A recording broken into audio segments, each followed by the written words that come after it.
So as we are almost to the Christmas holiday, whether you celebrate Christmas or not, you're familiar with the symbol of a Christmas tree.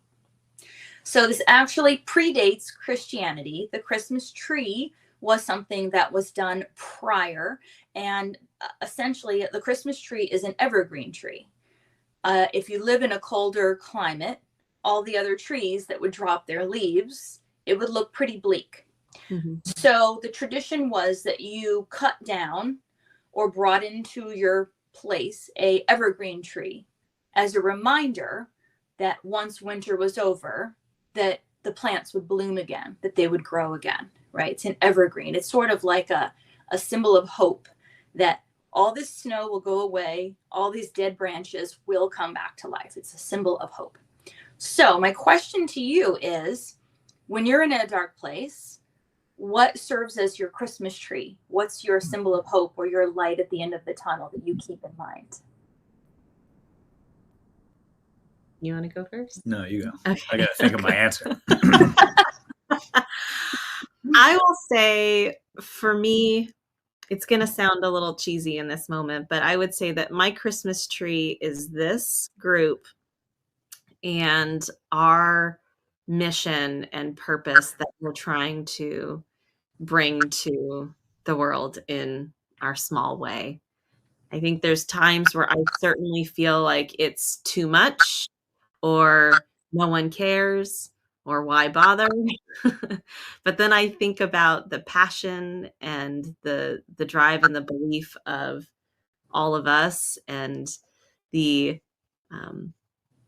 blood, sweat, and tears that we've put into creating these amazing programs, and the people that have in small and big ways benefited from it, that really does help keep me going. It reminds me that no, you are doing something greater than the 500 to-dos, or these 500 to-dos are leading towards something that's going to be and will continue to be pretty amazing.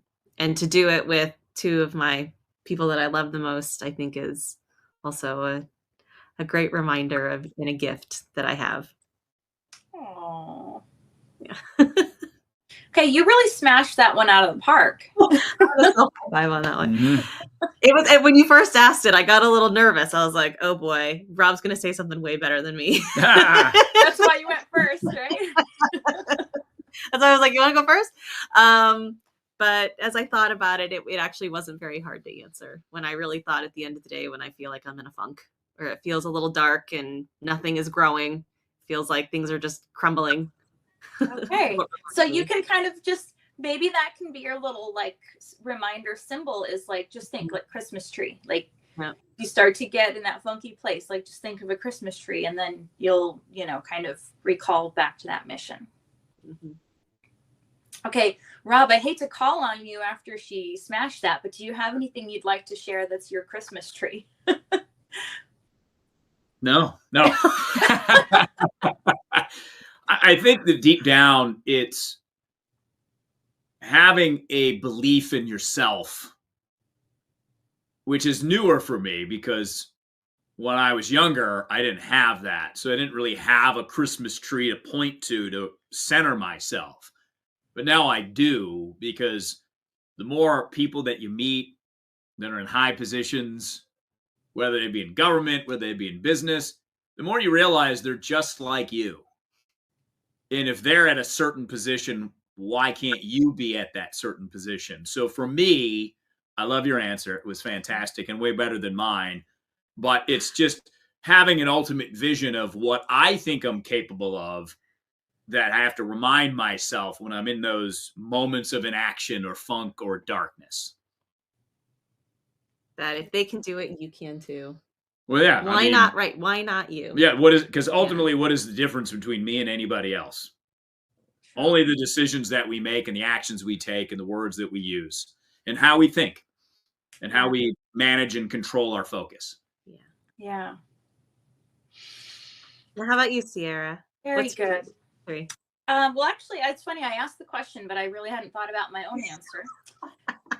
But I actually did think about it. So friends of ours have a little baby, and I was telling them, as I often do when they ask like for advice on, hey, you've managed to keep your child alive for 9 years. Do you have any advice?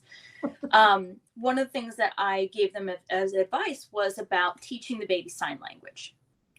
And then Chris, goes into the whole story about how when I started signing at our son Colt when he was a few days old, how he thought it was completely Looney Tunes. He thought I was crazy because I would sign at this child multiple times a day for months before anything happened, right? But then sure enough, he starts signing back. And the whole science behind it is that children can actually communicate with their fingers far before they can communicate with their mouth with words. So it gives them a language so that they have a way to communicate. So, and I still remember months into this, when Colt started doing the signs back and using the sign language, Chris was like, wow. But for me, it was like, I just had sort of that blind faith as I kept on, signing more and milk and eat and thank you and please at this baby who was just looking at me. And I'm like, I hope you're getting it. I'm seeing that you're paying attention. But it's sort of like that faith of you're going to keep doing things for a while and you don't know how long it's going to be. But if you just keep doing what you think you should be doing and hope that eventually one day you will see a result, keep throwing the seeds out into the garden and hope that eventually some of them will sprout. Mm-hmm. I love that. I read recently and I loved the, I don't know if it's an idiom. I don't know what they're called, but basically it was a little meme that said, remember, the last thing to grow on an apple tree is the apple. And I think that was really important to remind yourself that sometimes if you don't see the literal fruits of your labor, that it might take a little while, but eventually that fruit will bear if you continue to nurture it and care for it and feed it and reinforce it, right? Like you did with Colt. Conversely, I saw something, a quote that I had never seen before by Michael Jordan, one of the best basketball players of all time. I'll just say one of the best because I don't want to, trigger Rob here. In the ground here at PBS. one of the best. His quote said, people often ask me how I don't give up, when it takes a long time to try something. And he said, there is no child ever that when they're learning to walk, keep falling down. They never say, maybe this just isn't for me. Yeah. And I was like, that's perfect. And I said that to Colt, and he's like, well, what do you mean? And I'm like, is there ever a kid who just falls down so much they just decide to never walk? They just decide to give up trying to walk? And he's like, no. And I'm like, well, there you go. That's what he's talking about. Well, it's funny too, because it's before your mind starts developing language to tell you to stop, because that's a big component of it, right? Is your mind comes in and says, you don't want to do this anymore. It's hard. Your body's like, oh, it's difficult. But as a kid, yeah, it's difficult. You don't know what even to think what difficult is. You just know to keep trying.